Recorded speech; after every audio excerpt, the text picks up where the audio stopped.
Hi guys, it's Mike here. Hey, I just wanted to put a little video together for you guys that own the Blitz RC Sky Surfer or the Hobby King Bixler glider planes. If you own one of these planes and you went through the assembly manuals for these guys and you kind of found them a little bit lacking, you wish there was a little bit more meat in there, you want to make sure you have everything set up properly.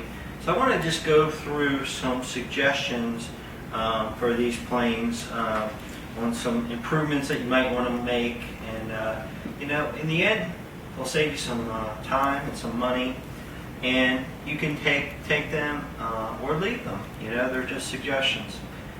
You're welcome to do with them what you want. It's your plane. So I also want to give credit to the guys at the RC Groups forums for their suggestions, and a lot of these came from that group. So I'll be sure to post a link to that group in the video notes below. So be sure to check out that link. And that's about it. Okay guys, hope you enjoy the video. Okay guys, the first thing I want to show you, and this is probably one of the most important things to do, is you want to take loose the control rods from the control horns on your ailerons, and you want to flex the ailerons back and forth. When you first get this plane, it's gonna be very stiff. You're gonna barely be able to move this. But these have already been flexed, so I would move them back and forth. And you want about right here. You look at this edge, right, this corner here and this corner here. You want about say a 3/4 maximum deflection, 3/4 inch maximum deflection, just to make sure those move nice and well. You're going to want to do the same thing with the rudder and the elevator. So if you're a beginner, what I suggest you do is you attach your control rod to the topmost hole. That will actually give you the smallest amount of deflection. It'll give you smaller movements. If you're more of an expert, or you're just kind of crazy and you want to do more aerobatics, I would attach your control rod to the bottommost hole there. Okay, that'll give you the maximum throws on this. And then when you attach your control rod to your servo, attaching it to the topmost hole on the servo will give you the maximum deflection, the maximum movement. Attaching it to the smallest hole will give you the minimum amount of deflection. Now the holes that you get on these planes, typically the holes in the servo on this servo here are a little bit too small. They have drilled one out for you, but you might want to drill out the hole a little bit bigger. Just please be careful not to make it too big. Drill that hole a little bit bigger so you can fit your control arm in there.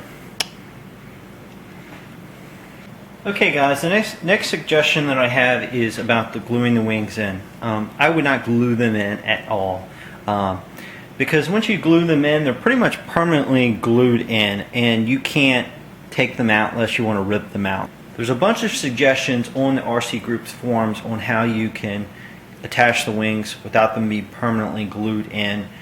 So you can take a look at those. The method that I used was using 3M clips. So if you look at my wing here, I have these special 3M clips. You can get these at an office store. And then you have rubber bands that actually attach around that. That method, I'm not going to tell you how to do that because that's on the forum that I'll post a link to, and you can check that out. The other popular method is using Velcro along the wing insides right here. So there's a bunch of different approaches, and they seem to work fairly well. These are the 3M mini hooks that I use to attach my wings. Okay, the next thing that I suggest you do is, if you look inside, open your canopy and you look inside the nose of the plane, you'll notice that inside you may have some washers that are hot glued in there. You really want to take those out because they're really just dead weight. I think they put those in there for beginners because they want the plane to be a little bit nose heavy, and that's easier for beginners to fly that way. I don't really think it's necessary because you can do the same thing by just moving your battery a little bit forward, and you can actually have a bigger battery that way. So I would take them out. There's a bunch of different ways you can get them out. I mean, you could certainly cut a hole in the nose and pull them out.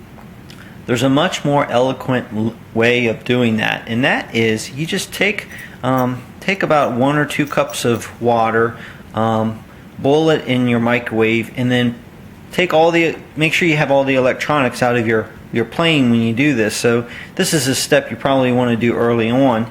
And you pour the water down into the nose and hold the plane upright so that the nose is like this. Let it set for about 10 to 15 seconds.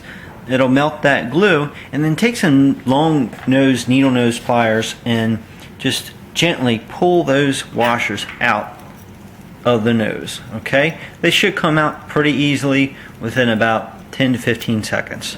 You don't want to leave that boiling water in there forever because it could start to melt your foam, but for less than 30 seconds it's not going to hurt anything.